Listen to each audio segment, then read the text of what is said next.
कोई भी ड्राइवर भाई को कोई भी रास्ते में रोक लेता है, कोई तंग करता है, मेरे को फोन मिलाओ, मैं अपने आप रड़क काट दूंगा। सारे भैया राम राम थारो भाई भगत पालाराम बंजारा पीआर देसी खबर देसी देख बिना ब्रेक लाइक सिर पे अंगूठा टेक मेरे साथियों। विधानसभा क्षेत्र सिरसा के अंदर एक ऐसा युवा नेता देखा है जिन्होंने सभी नेताओं की नींद हराम कर दी है। साथियों उनका तमाम बात करांगे। और एक और बता देता हूं, हर इंसान के साथ में मोढा से मोढा लगा के चलते को आज करीब 15 साल हो गए मेरे साथियों। 15 सालों में चाहे किसी गरीब की लड़की की शादी है, अगर पैसा नहीं है तो झोली फैला के मांग के पैसा उसकी शादी कर देता है मेरे साथियों। ऐसा युवा साथी से आपकी हम बात कराने की कोशिश करेंगे। नमस्कार जी सोनू जी, क्या हाल है? नमस्कार जी भगत पालाराम जी, आपका स्वागत है जी। विधानसभा क्षेत्र के अंदर आपने इलेक्शन लड़ रहे हो आप, और सारे नेताओं की जो नींद है वो। हाँ जी। पालाराम जी। लगातार आप देख रहे हो भी, मैं 10-15 साल हो गए सिरसा विधानसभा क्षेत्र में जनता की सेवा कर रहा हूँ। गरीब बेसहारा दबे कुचले लोगों की आवाज उठा रहा हूँ। और इसके साथ साथ जो ये पूंजीपति लोग हैं, ये नेता लोग हैं, ये लोगों को ठगना चाहते हैं। भाई साहब, ये बड़ी बड़ी कोठियां हैं, 50-50 लाख की गाड़ियों में घूमते हैं। इनका काम ही लोगों के, जनता के खून पसीने की टैक्स की कमाई को वसूलना है। इनका काम यही है, ठगी मारते हैं दिन रात ये। शहर में कोई विकास नहीं हुआ भाई साहब। शहर इतना पिछड़ गया है, शहर में हर वो समस्या है। भाई साहब एक बात बताओ, 35 साल स्वर्गीय श्री लक्ष्मण दास अरोड़ा जी ने राज किया, 5 साल मक्खनलाल सिंगला जी ने राज किया, 10 साल विधायक गोपाल कांडा ने राज किया। क्या काम हुआ है भाई साहब? हम सर, हम हमने एक देखा तो है, हाँ, सड़क के ऊपर बिल्कुल 2 फुट ऊंचा गुब्बारे की तरह सड़क बनी है। गुब्बारा ही निकलेगा ये। आंगा ये गुब्बारा ही खोदड़ा है, ये गड्ढा आंगा ही खोदड़ा है ये बोलेंगे नहीं, ये आवाज नहीं उठाएंगे, गड्ढा आंगा ही खोदड़ा है ये। और इसके साथ साथ मैं आपको बता देना चाहता हूं भाई साहब, इन्होंने कभी कोई काम नहीं किए। कोई शहर में बरसाती पानी की निकासी की व्यवस्था नहीं की, कभी सीवर व्यवस्था को दुरुस्त नहीं किया, अच्छा पानी नहीं दिला पाए, नशा खत्म नहीं कर पाए, रोजगार की व्यवस्था नहीं की, कोई इंडस्ट्रीज नहीं लगाई। आज बात करते हैं लोगों से कहते हैं कि हमें वोट दो। क्यों दे भाई? मूर्ख हैं क्या हम? भेड़ बकरी हैं क्या? आप ही आपको वोट दे हम? दो ही परिवार हैं क्या और मर गए सभी?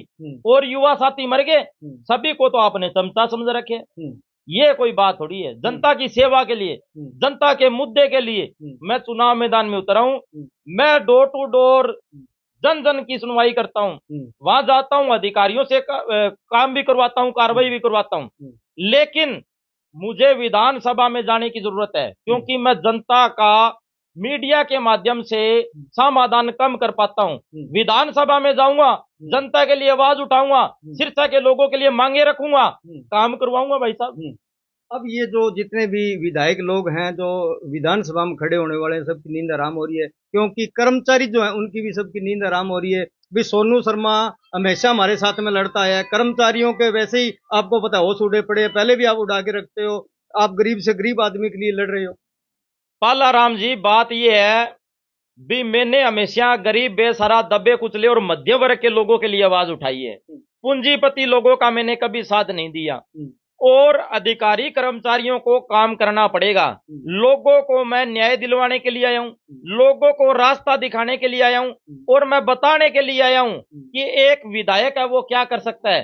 और इसके साथ साथ मैं लोगों को यह भी बताने आया हूं भी, आम आदमी की पावर, आम आदमी की ताकत कितनी होती है, आम आदमी क्या कर सकता है।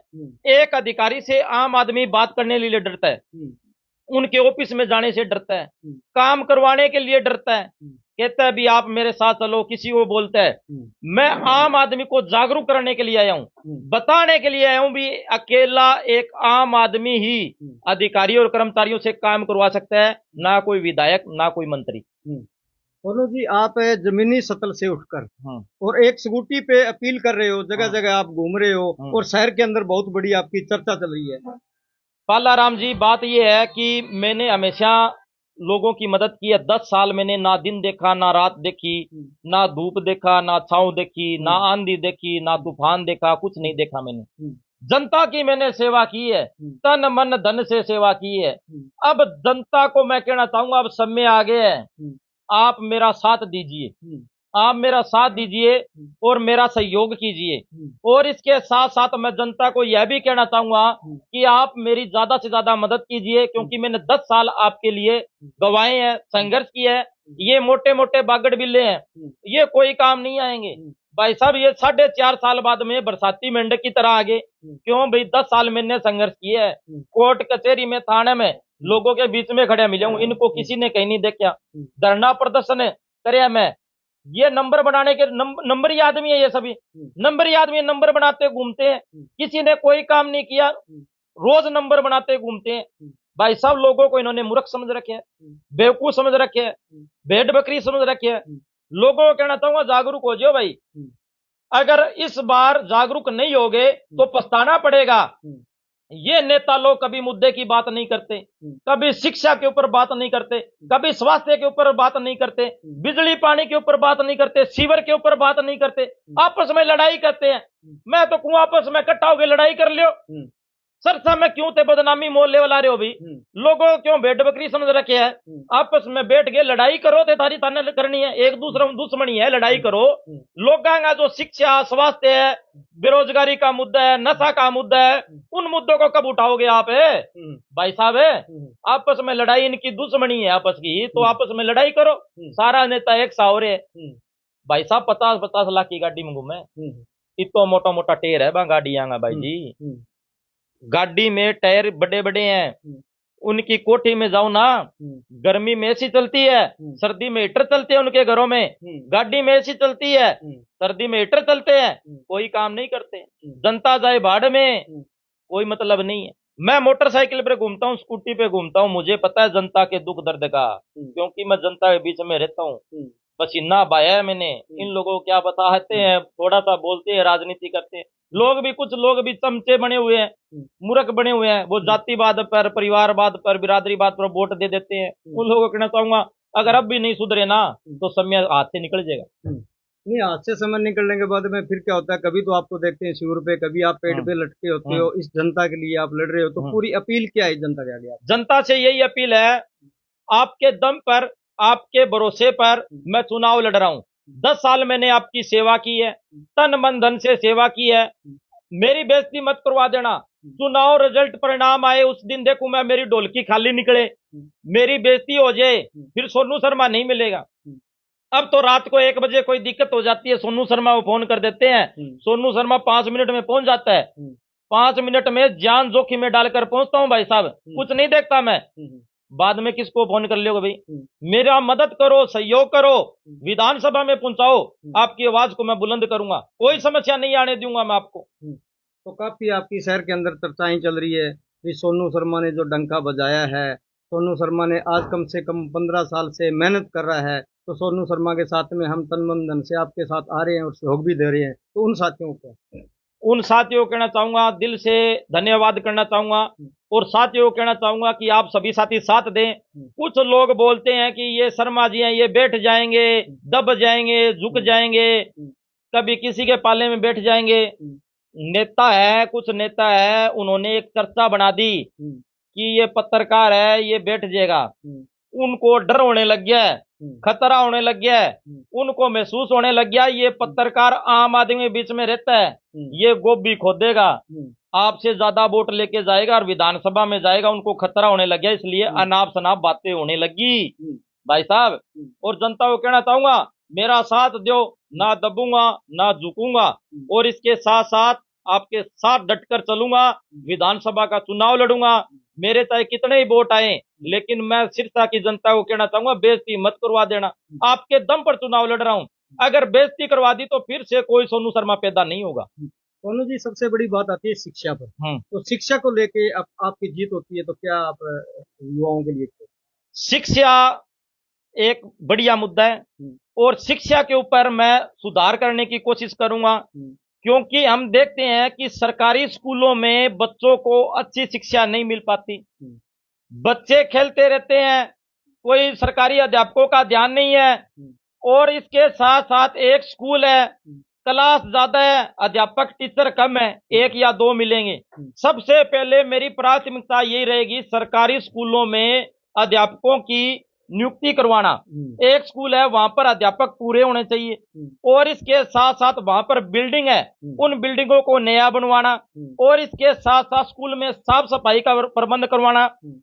और मेरी यह भी सोच है कि सरकारी स्कूल में, हर सरकारी स्कूल में सीसीटीवी कैमरे लगाए जाए, जिसमें जो बच्चों के माँ बाप है उनको एक्सेस दिया जाए, ताकि वो देख सके भी हमारे बच्चे क्या कर रहे हैं, स्कूल में पढ़ रहे हैं या खेल रहे हैं या मौज मस्ती कर रहे हैं, अध्यापक कहीं सोए हुए तो नहीं है, वो भी प्रबंध करवाऊंगा।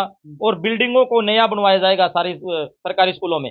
और मैं कहीं भी जाता हूँ, बच्चों के माँ बाप का मेरे पास फोन आता है, वो कहते हैं भी बच्चों को बढ़िया भी पानी, पीने का पानी नहीं मिल पाता स्कूलों में, सरकारी स्कूलों में एक बहुत बड़ी समस्या है, इसका भी समाधान किया जाएगा।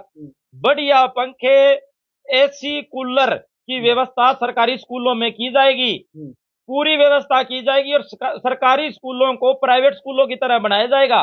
व्यवस्था इतनी बढ़िया कर दी जाएगी कि लोग खुद में खुद सरकारी स्कूलों की तरफ भागेंगे। वाह जी वाह।